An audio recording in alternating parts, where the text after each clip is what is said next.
Trump's first term, he signed a similar executive order as like the one you just suggested, where he stopped transgender people joining the US military.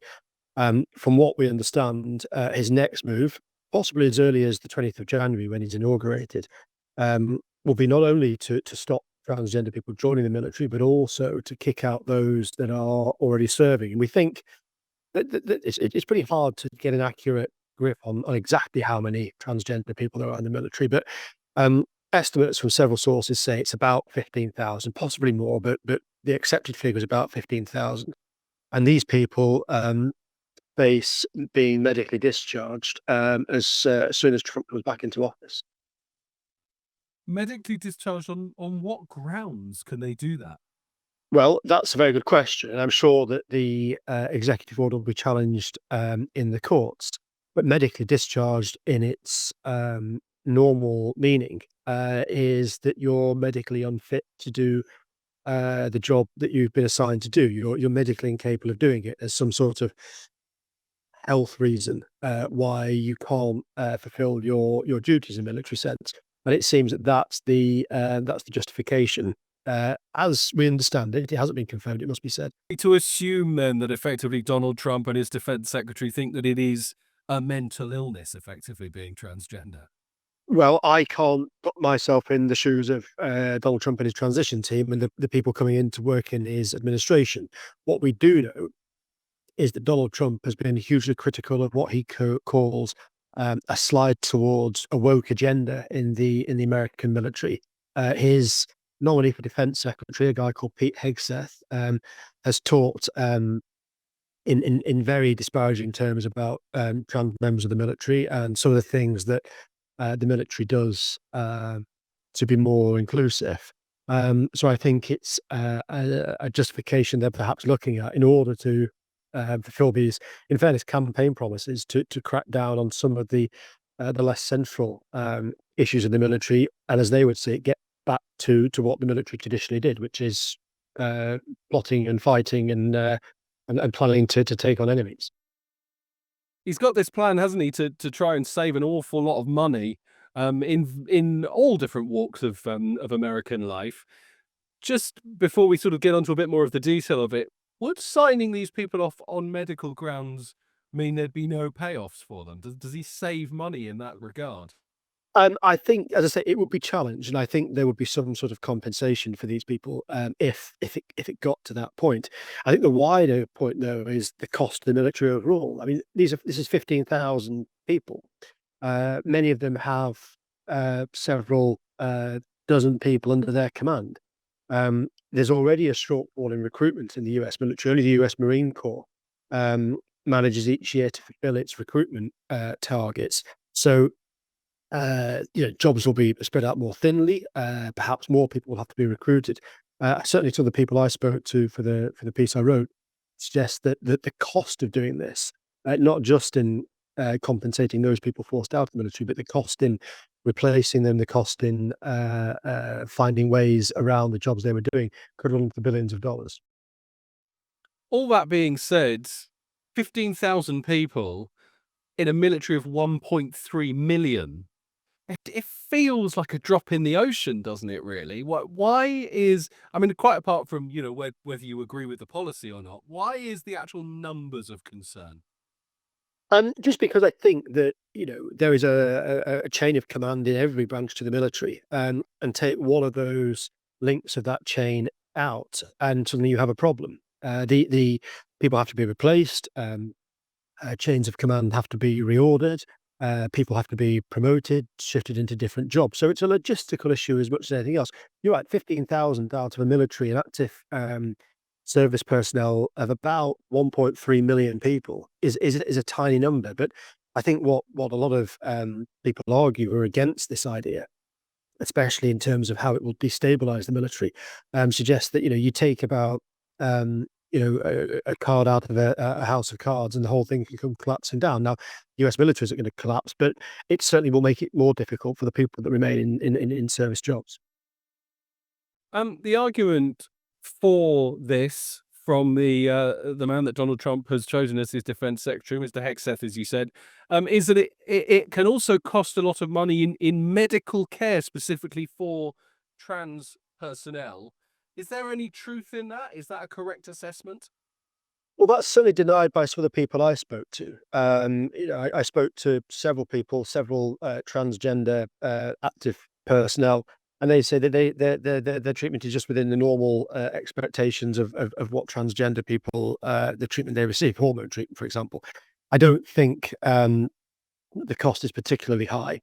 I think Pete Hegseth's argument is that why should this be money being spent in any case, regardless of the level of the amount of money? It's just not money that should be being spent, because that money should be redirected towards, as I've said, what a military does more traditionally. But the military have always spent money on the medical needs of its personnel. As I say, there's a shortfall in recruitment. There's a shortfall in the number of people. Who's to say that the people they would have to recruit to replace a lot of these transgender people also would have medical requirements? I think that the amount of money, especially given the Pentagon budget, which in some years runs to over $1 trillion, this amount of money is fairly negligible. Given the experience and the leadership of some of these people, the leadership positions of some of these people that you've written about, have you had an assessment from anybody sort of of the military impact of this? Would it affect genuinely the readiness of the American military to fight?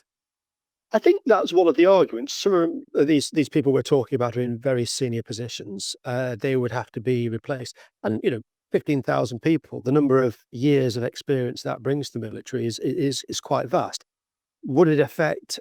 Let's be sort of a disaster. If let's be daft, if something like Canada were to invade the US, would the US be able to defend itself without these people? Without these people we're talking about in their ranks?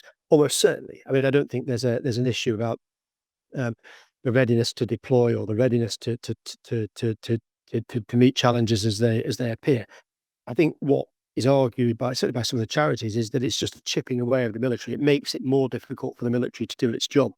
As I say, the military really struggles with the recruitment. Pretty much every service doesn't hit the targets it sets itself each year, and so to remove another 15,000 just makes that job that much more difficult.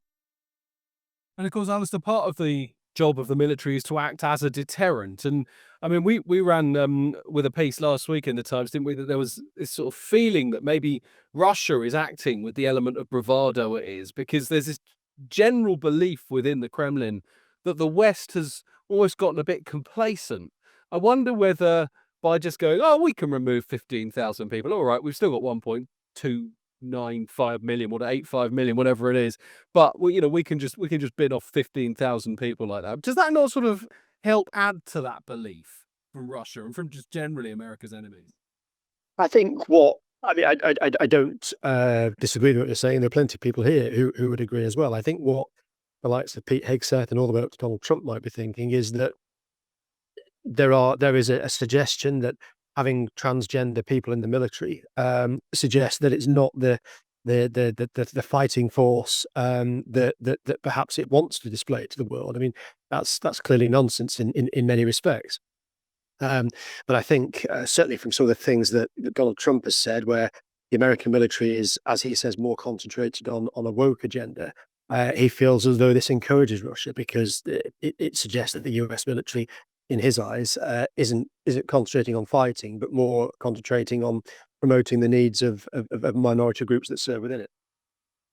And how quickly do you imagine Donald Trump brings this executive order in? Well, we've been told that it could happen on the 20th of January, Inauguration Day. Now, I've had a message from one of his spokespeople this morning to say that no decision on the issue has been made. It's quite an angry message in response to our story. We went to them on Friday and they didn't get back to us, but have come back this morning. They say that no decision's been made. It's not a denial that that's what they're planning. It could come very early. We know that Donald Trump is thinking about a whole raft of executive orders on his first day in office to change one or two things he doesn't like. It may come further down the track. Certainly, it's something that we know they're planning and considering pretty seriously. It's not quite surprising that they say no decision has been made, given, as you mentioned, this was part of the campaign. This was Well, how an element of winning the election. exactly, and it's certainly not denied in the in the messages we had this morning. So yeah, I mean, it's Donald Trump spent a great deal of time during the campaign rallying against this idea of a woke military and things he would do to change. And of course, as we mentioned at the start, he did a similar thing when he came into office after 2017. He banned transgender people from joining the military. This is another step in that direction. And of course, it's with assuming that Pete Hegseth gets confirmed as Defence Secretary. It's someone there who I think shares a lot of the elements of what Trump's been saying on the campaign trail. Just finally, Alistair, is there any thought in your mind that they might go even further than this one day in the future? I mean, the woke agenda could mean any number of things, couldn't it? It could mean women on the front line. It could mean people with, non-white Yeah. skin, even potentially. Would you ever imagine that this might go further than the 15,000 transgender people that currently serve? Well, the issue of women in combat roles is very interesting. That it was only allowed under Barack Obama, his second term, when Leon Panetta was the US Defense Secretary. That's something that Pete Hegseth has specifically raised in interviews that he's done prior to his nomination. He has indicated he doesn't believe that women should serve in frontline combat roles. I know that sort of 12, 11 year change should be reversed. So we'll see. And certainly, Donald Trump doesn't trust the military, or hasn't trusted a lot of the senior military commanders he put into big jobs during his first term. He fell out pretty spectacularly with Mark Milley, who was the chair of the Joint Chiefs. He fell out pretty spectacularly with John Kelly, who was former Marine Corps general and then served as his chief of staff. So he's got a deep suspicion about some of the top brass in the military. We're told that he wants to put together what the Trump campaign or the Trump people are calling a warrior council of experienced military officers who want to vet some of the people going to some of the top jobs in the Pentagon. The idea being that they have to have a similar political ideology to Trump, and of course, senior members of the military owe their allegiance to the U.S. Constitution specifically. So, there's a whole load of change, I think, to the Pentagon, the U.S. defense establishment coming down the track. This one on transgender, we think we know about, and it's been suggested that's going to happen pretty early. But like you suggest, I think there could be other things coming down the track too.